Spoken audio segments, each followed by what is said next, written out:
Welcome to the TCTAP virtual meeting in 2021.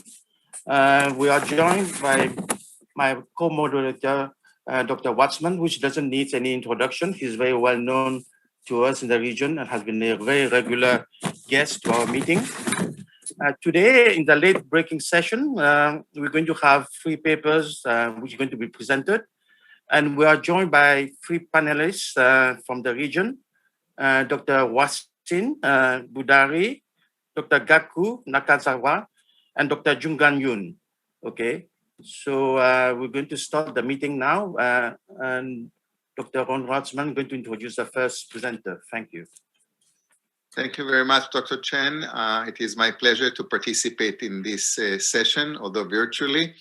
And I'd like to present the first late-breaking trial, which would be Prosthesis Geometrical Predictors of Leaflet Thrombosis following Transcatheter Aortic Valve Replacement with Intra-annular Prosthesis. The presenters would be Dr. Hashrul Rashid from the Monash Heart in Australia. Thank you. So I'm Dr. Rashid from Monash Heart, and my presentation today is on the association between prosthesis geometry and leaflet thrombosis following TAVI. These are my disclosures. Leaflet thrombosis may occur following TAVI with a prevalence of around 10 to 15%. Concerningly, there has been a signal of increased thromboembolic events and valve dysfunction in patients that develop this condition. The hallmark feature of leaflet thrombosis on CT is the presence of HALT, or hypoattenuated leaflet thickening of the bioprosthetic leaflet seen on the right. As the amount of thrombotic burden increases, this may lead to reduced leaflet motion or realm and can be detected on volumetric 4D CT. We recently published an article in JACC alluding to the potential mechanistic role of prosthesis geometry in leaflet thrombosis. Benchtop studies have demonstrated that underexpanded valves and eccentric valve leads to abnormal transvalvular flow, whilst prosthesis depth and misalignment leads to abnormal clearance and blood stasis at the leaflet cusps. These factors may contribute to leaflet thrombosis. But even so, these findings have only been documented in benchtop and simulation models. Therefore, our aim was to determine the association between prosthesis geometry and leaflet thrombosis. This has significant clinical implications as it is a potential modifiable risk factor. Hopefully, we can also reduce the risk of stroke and potentially inform us on better TAVI deployment techniques. Patients were prospectively recruited following a TAVI procedure with a median CT scan of 6 weeks. Only intra-annular valves such as the sapien and the lotus valve were included as their cylindrical shape allowed for an accurate assessment for its dimensions. Dual antiplatelet therapy for 6 months was continued, followed by aspirin alone, unless anticoagulation was required. 2 blinded CT readers assessed for the presence of leaflet thrombosis, which was defined as leaflet thickening with at least moderate leaflet restriction on 4D CT.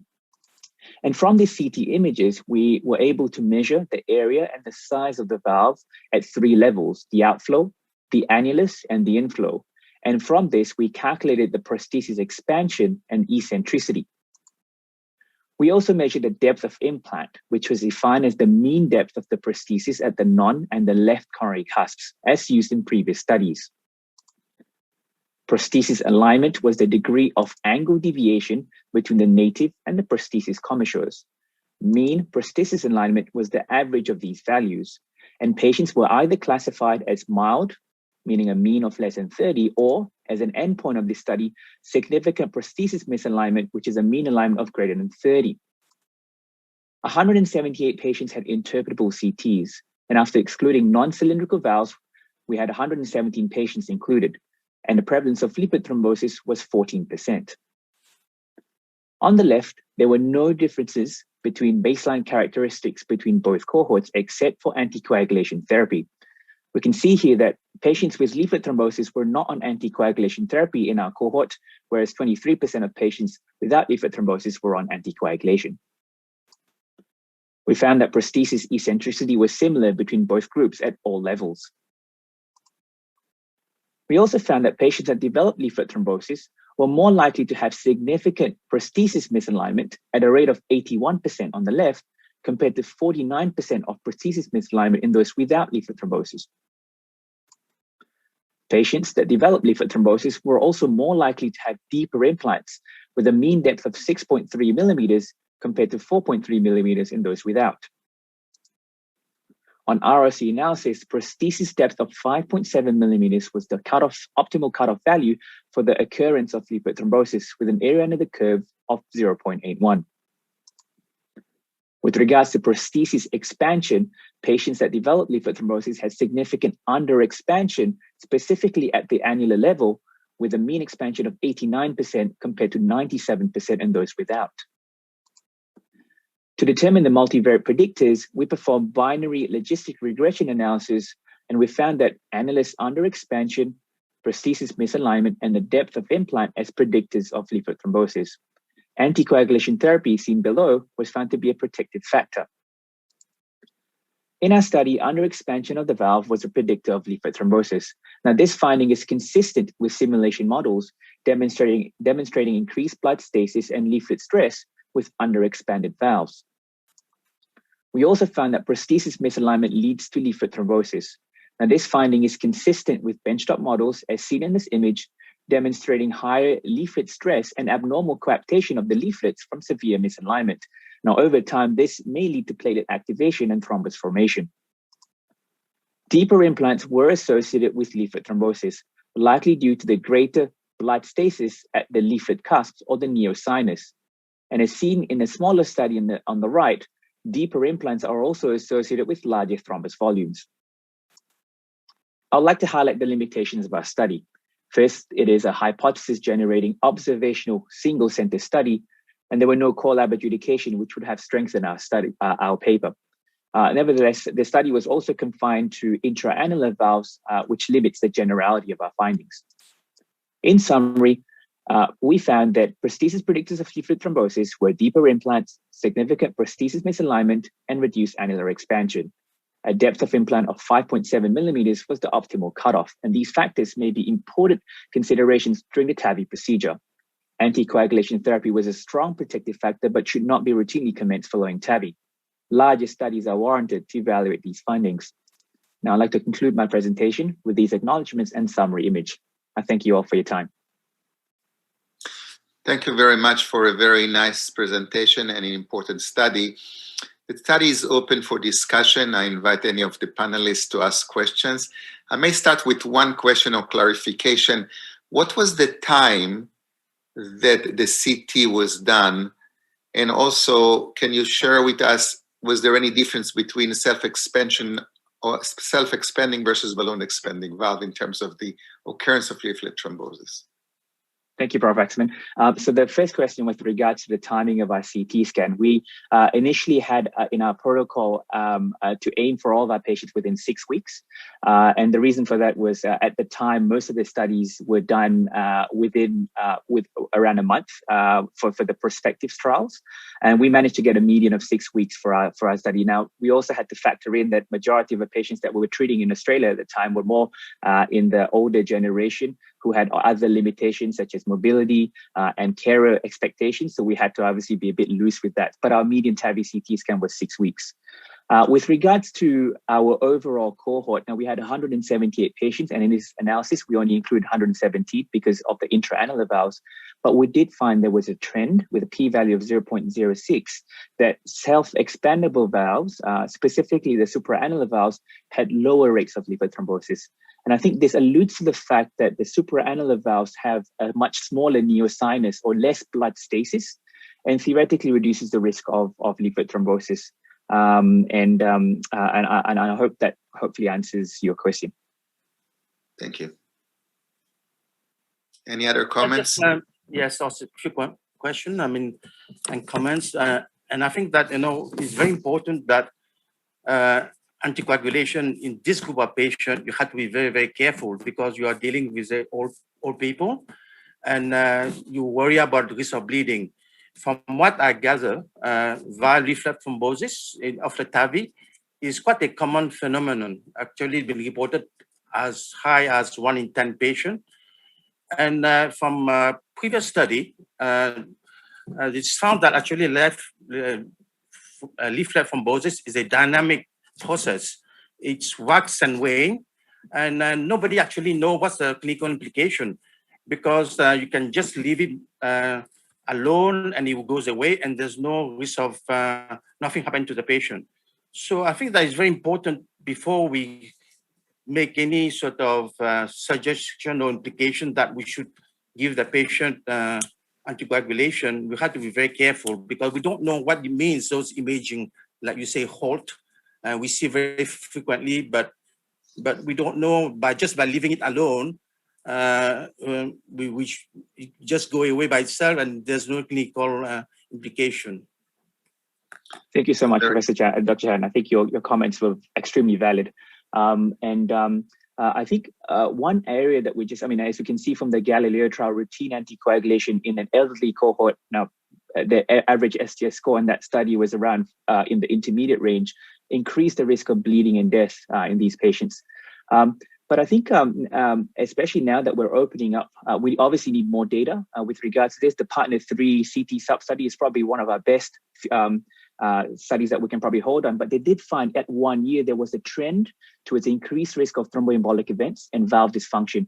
And we look at the 2-year Partner CT study that was just released a couple of weeks ago in JACC, they found that valve thrombosis was significantly higher. This is clinical valve thrombosis, not just HALT, significantly higher at 2-year follow-up at 2.5% compared to 0% in surgical valve, biprosthetic surgical valves. So it may be that HALT is a precursor for clinical leaflet thrombosis. Now, I am obviously postulating a lot of things here, but if we think about it, we're now treating patients in their 70s.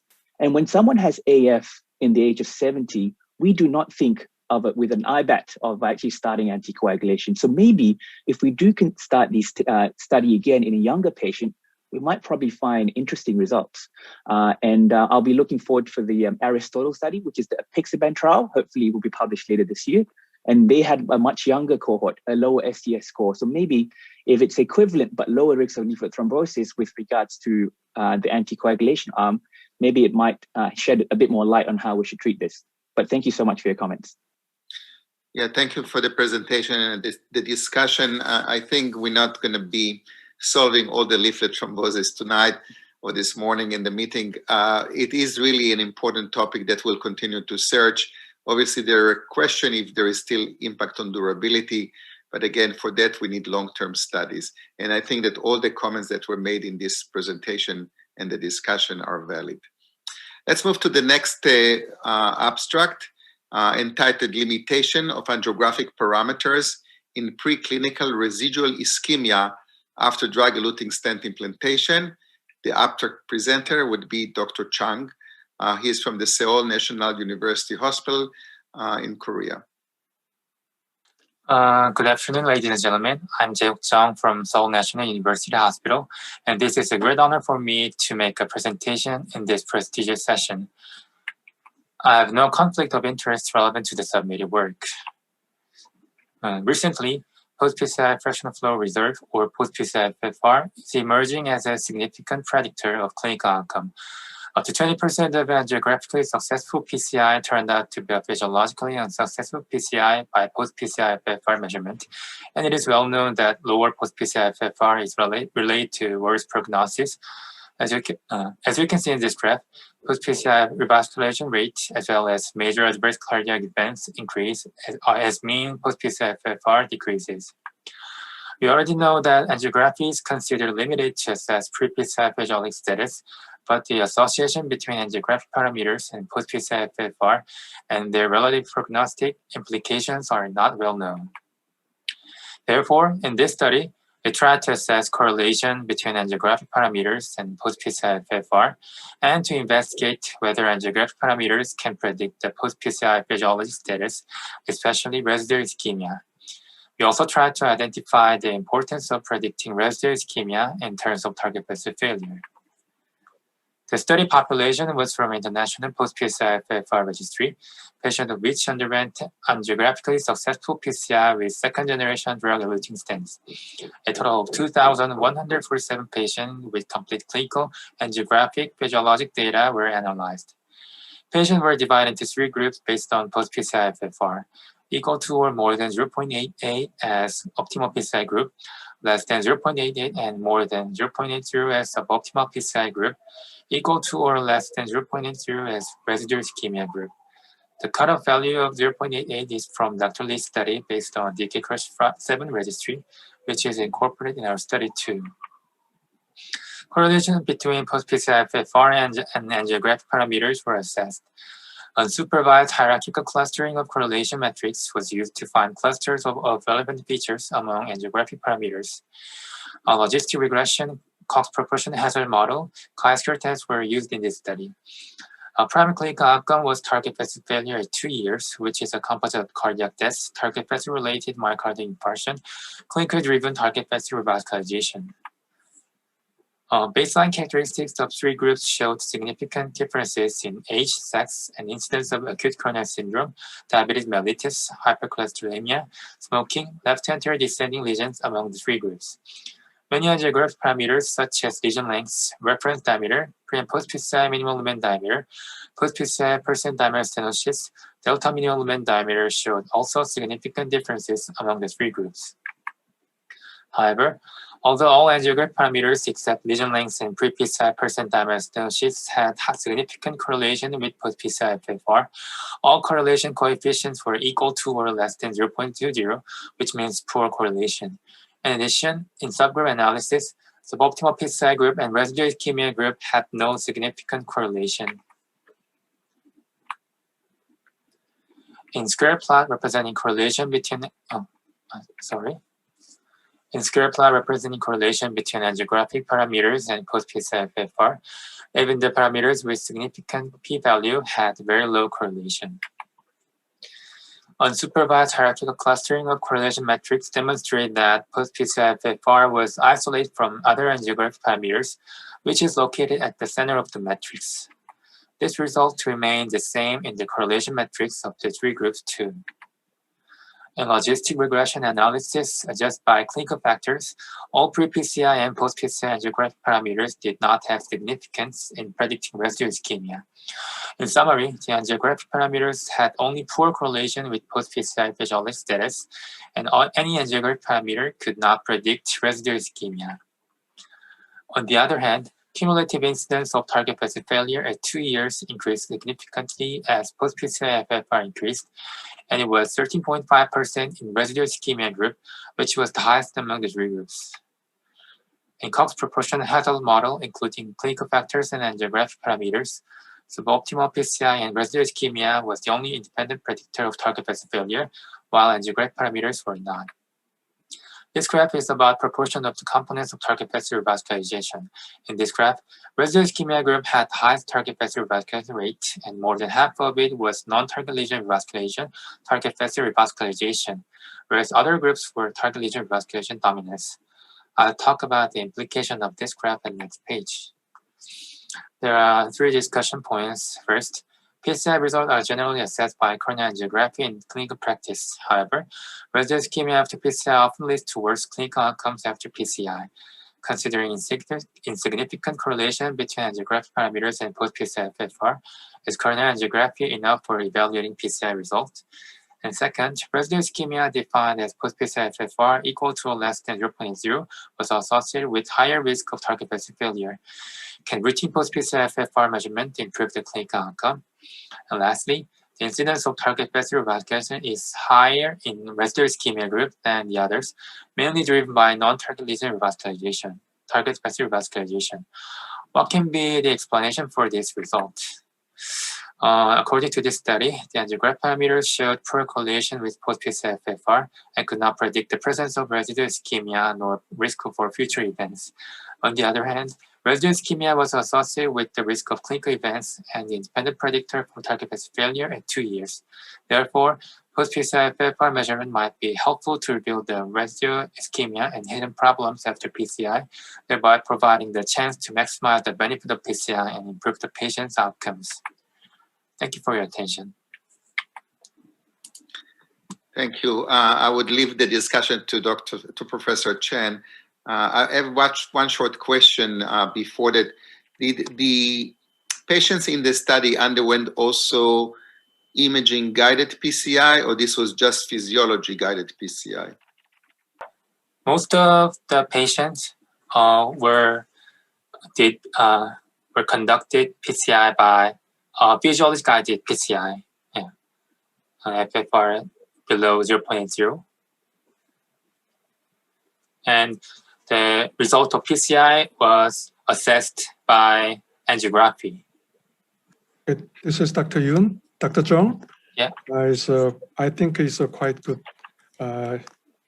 study is to the interventional cardiologist.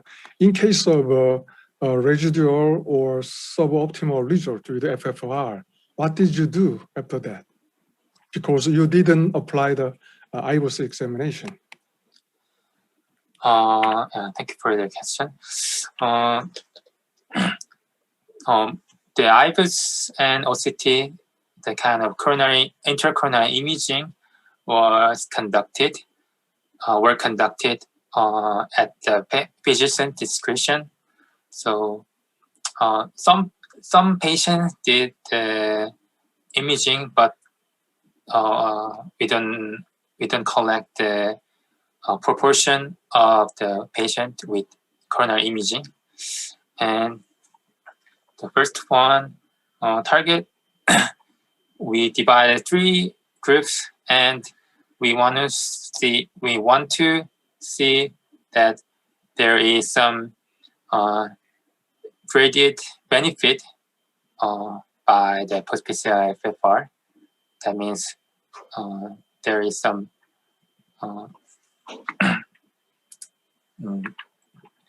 in the final figures that I showed you in the presentation, there is an inverse relationship between post-PCI FFR and the target vessel failure. So that is what we want to show in this study. Thank you. The Wacin, you want to ask any question? I think I would. I agree that both of those 2 questions are very relevant. It would be nice if this were to be done with imaging optimization, because it looked like the FFR represent the disease burden of the entire vessel, because you see both of inverse relationship, and also you see a non-target vessels event, related event as well. So the patient may have had disease beyond the treated segment or lesion, and the operator cannot do anything else rather than just leave it as it is. But it would be nice if this were to be, like imaging optimization PCI as well. Thank you for the comment. Yeah, that was exactly what we want to give. What we want to give to the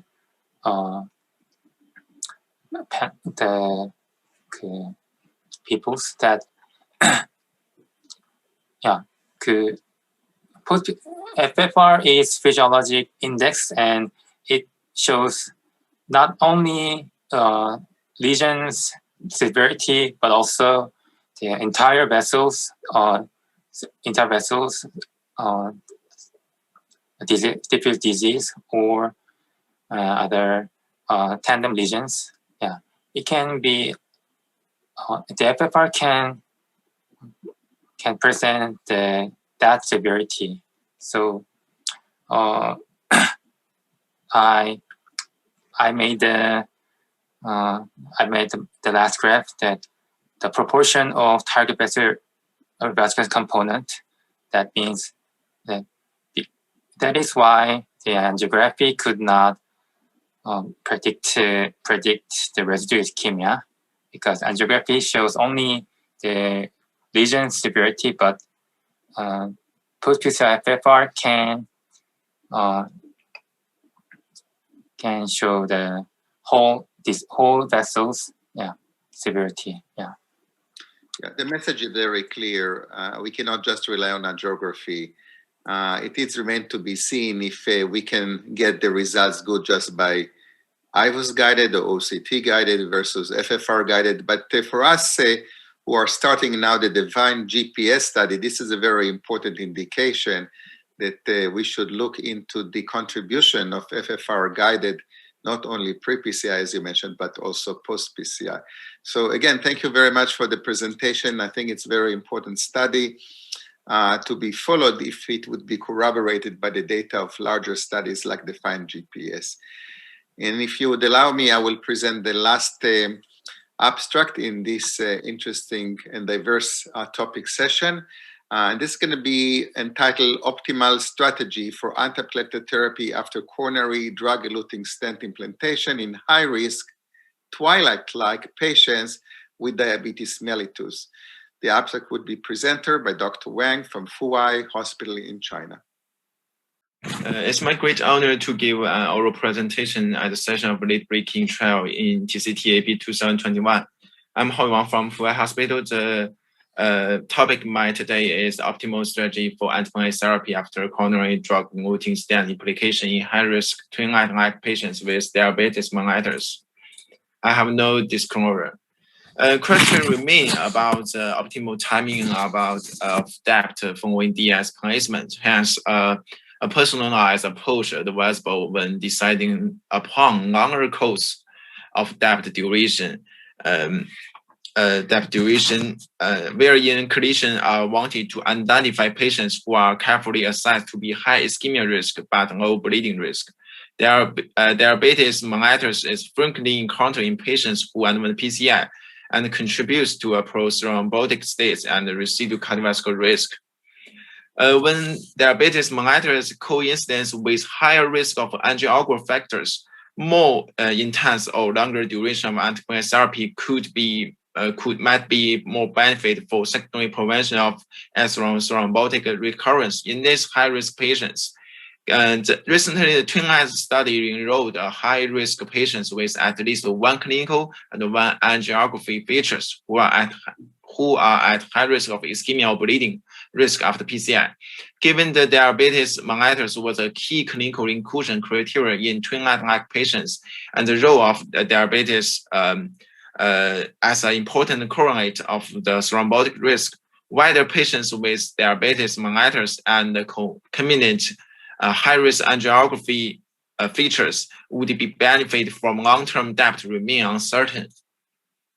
And in this study, using the full PCI registry, we the first to aim to investigate the rate of depth continuation within the 1 year and the second year in high-risk diabetes patients. The second is to assess the efficacy and the safety of extended duration of depth versus short-term depth on clinical outcomes in this high-risk diabetic patients undergoing PCI. A total of 10,167 consecutive patients who under PCI with DS was prospectively enrolled from Fuwai Hospital. According to the TWILIGHT study criteria, we selected 8,358 TWILIGHT-like patients. For the present analysis, 3,425 TWILIGHT-like high-risk patients with diabetes and concomitant with at least one high-risk angiography features were enrolled at this study. The primary endpoint was the MACE, a component of death from any cause, myocardial infarction and stroke. The safety endpoint was the incidence of clinical relevant bleeding defined as BAC type 2, 3 or 5 bleeding. Clinical follow-up was obtained at the 1, 6 or 3 and 12 months and yearly after. This is the statistical analysis listed below. In our cohort of high-risk patients with diabetes, 59 diabetic patients had ACS and 86 had multivessel coronary artery disease, and the proportion of the TWILIGHT inclusion criteria in this high-risk patients with diabetes are listed below. We can see the baseline characteristics. We can see extended depth have a higher HbA1c levels than the short-term depth duration. And the angiography and the procedure characteristics, we can see depth beyond 1 year had a larger proportion of multivessel coronary artery disease in these high-risk patients. This is the cumulative incidence of the clinical outcomes. We can see extended depth beyond 1 year have a lower unadjusted rates of MACE, but similar rates of clinical relevant bleeding compared with the short-term depth group, thereby achieving a net clinical benefit outcome. And this result was consistent observed after multivariable Cox regression analysis and IPTW analysis. The cumulative incidence of endpoints events was stratified by depth duration and the number of TWILIGHT inclusion criteria were fulfilled. The risk difference between the two groups with respect to the primary efficacy and the safety endpoints and the composite net clinical benefit outcome were independent of the progressive number of high-risk criteria fulfilled and with no significant treatment interaction. And the treatment effect of continued depth beyond 1 year was consistent across the various subgroups for the primary efficacy endpoint. As a sensitive analysis, the fine-grained substitution Haas model was used to account for the competing risk of non-cardiovascular risk deaths when assessing the MACE-free survival of the depth beyond 1 year. The benefit of the extended depth on MACE was consistent when adjusted the composite of non-cardiovascular risk and other baseline risk factors. So inclusion, this large-scale prospective real-world registry is the first assessment of the effect of depth duration on clinical outcomes in high-risk TWILIGHT-like diabetics patients. The several pre-simple findings are as follows. We can see prolonged depth with aspirin and clopidogrel beyond 1 year was associated with fewer MACE, including cardiovascular death, without a significant difference in clinical relevant bleeding. And the increment efficacy with a cycle bleeding result in a net clinical benefit, and maybe suggest that longer depth might be a preferred treatment option for this high-risk diabetic patient proportion. Collectively, depth tailored diabetes mellitus tailored intensified antiplatelet therapy strategies remain an unmet clinical need to mitigate the long-term thrombotic ischemia events. This is the discussion report consistent with the current guidelines and wider depth with wider patients with diabetes mellitus and the concomitant high-risk angiography feature would be benefit from long-term depth remains uncertain. The second is wider prolongation of depth beyond 12 months with clopidogrel or reduce the ticagrelor dose for up to 3 years. It also or maybe advised in patients with diabetes mellitus who have tolerate depth without major bleeding complication in the first year. This is the take-home message we can in this retrospective of this prospective registry. We can see that long-term depth may be considered when contemplating antiplatelet therapy in high-risk patients with diabetes mellitus for broader coronary arterial thrombotic events protection. And thank you for listening. Thank you very much. Very interesting and provocative findings. Perhaps Dr. Nakazawa, you want to take the lead on the questions? Thank you very much. It was very interesting because nowadays depth duration is getting shorter and shorter, and now which is 1 to 3 months in a guideline in Japan, also ESC, AHA. But you mentioned that you showed that greater than 1 year depth is beneficial in patient with diabetes, plus some other complex factor. So what was the most important factor of like TLR or AMI or stent thrombosis? Actually, your slide was a little faster, so I couldn't catch your slide, but which is the most important factor to increase MACE in shorter depth group? Yeah. Also, what kind of anti-P2Y12 inhibitors used in your study, like placebo or clopidogrel? Yeah, thank you for your question. In this study, the P2Y12 inhibitors were all clopidogrel. And because this study was enrolled from 2013, in this study period, China has not available for ticagrelor. Until now, ticagrelor was expensive in China, and most of patients in our hospital choose clopidogrel as a P2Y12. And as some evidence of randomized clinical trial in Japan and Korea, and show that ticagrelor compared with clopidogrel in ACS patients have similar efficacy endpoints about ischemia endpoints, but increase the bleeding endpoints in Japan and Korea in our East Asian patients. So in our clinical practice, in our hospital, until now, about most of patients has choose the P2Y12 inhibitors. And for the clinical outcomes, in our study, we choose the high risk patients. So and exclude patients with adverse events at the first year, and clinical outcomes and the clinical events are relatively lower than other antiplatelet therapy to investigate the long-term depth, like the depth study. So this study, we can see the extended duration of depth have a similar clinical relevant bleeding compared with short-term depth might be from our no ticagrelor use or these high-risk patients. Thank you. So is there any particular predictor for MACE in the shorter depth group? TWILIGHT's high-risk criteria, any particular criteria associated with the adverse event? Yeah. We also conduct whether the TWILIGHT inclusion criteria was associated clinical outcomes.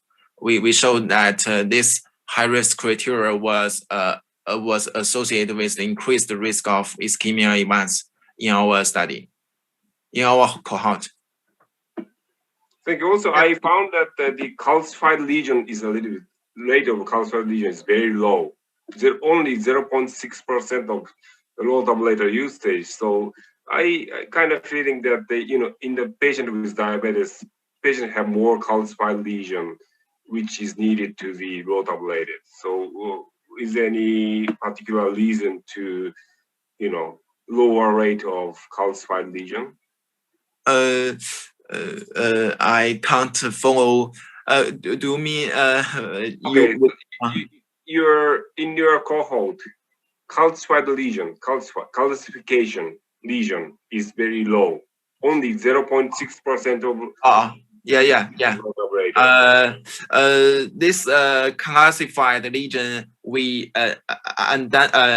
defined with compared with the TWILIGHT study. The TWILIGHT inclusion study used the definition of a severe calcified lesion and using the roto and using this technique to, and in our cohort of moderate or severe calcified lesion about 8%, and the severe calcified and using row, and this the word I can't apply is about 1%. It's very low. Yeah, because in the technique 7 years before in our hospital, this technique is relatively low.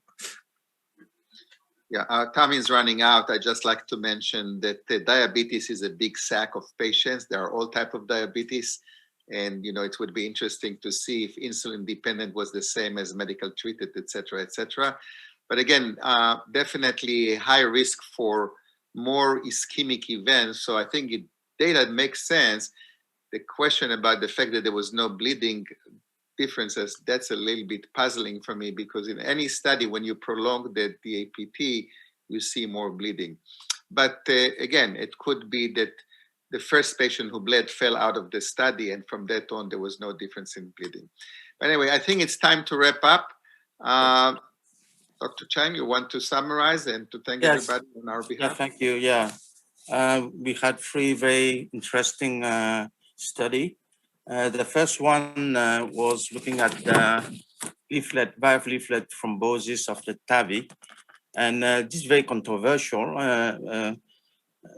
because the study would suggest that, you know, giving anticoagulation to patient may, in fact, prevent sort of embolic events in the future. But we know that, you know, those group of population are very old and they're very at high risk of bleeding. And we also know that, you know, not so sure what's the implication of seeing those imaging of valve thrombosis, which basically sometimes disappeared after a while and then comes back again. So I think that is very important that we follow those patients up, and probably 2 to 3 years follow-up might be ideal rather than short-term follow-up like 3 to 6 months. The second study, looking at the limitation of angiography of the stenting, and we all know as, you know, operators, and that angiography has limitation, and the fact that, you know, nowadays we have so many physiological sort of device, in particular FFR, and now we have IFR, which probably might be very useful in the future, because very often when we do FFR, it's time consuming, and some patients cannot tolerate it. And I think that IFR is more sort of very suitable, and very importantly, we can actually interrogate the whole vessel, okay, while we did the TLR.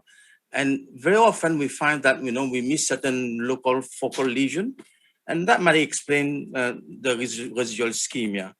And I think that more and more nowadays, people not only looking at angiographic results, but also we are looking at physiological results. Again, is going to be very important to show that when we do those things, when we assess the ischemia, residual ischemia, whether it does benefit the patient long term. And lastly, I think question of DAP, of the PCI, I think we've been discussing for a long term, but I think nowadays we tend to be shorter duration. I think we all basically go for shorter duration, and I think that Dr. Wang actually limitation of his study was the fact was a retrospective, and sometimes retrospective study you don't look for incidence of bleeding. You may not capture it in your data. And just to mention that, you mentioned the TWILIGHT. I think the TWILIGHT sub-study was reported recently, and the TWILIGHT actually had quite a large portion of patients were diabetic. I think about more than 35%. And they found that actually the incidence of death, MI, or stroke was similar in patients who had a very short DAP, 3 months, versus patients who had basically 1 year DAP on sort of versus 1 year on DAP, which is basically three months DAP followed by ticagrelor in that case for the rest of 9 months, whereas compared to the dual platelet therapy of ticagrelor plus aspirin. And I think the main difference was that the bleeding rate was higher in the patient with the longer DAP. So I think that, you know, looking at Dr. Wang's study, I think that we had to basically take it with a bit of reservation because, again, it's a retrospective study. I think that's my summary of those 3 studies. Yeah. Very nice summary of all the 3 studies. I'd like to thank to you as a co-moderator, to our panelists, and to the presenters who did an excellent job. And we're looking forward to see all of you a year from today in person. Thank you. Thank you. Thank you.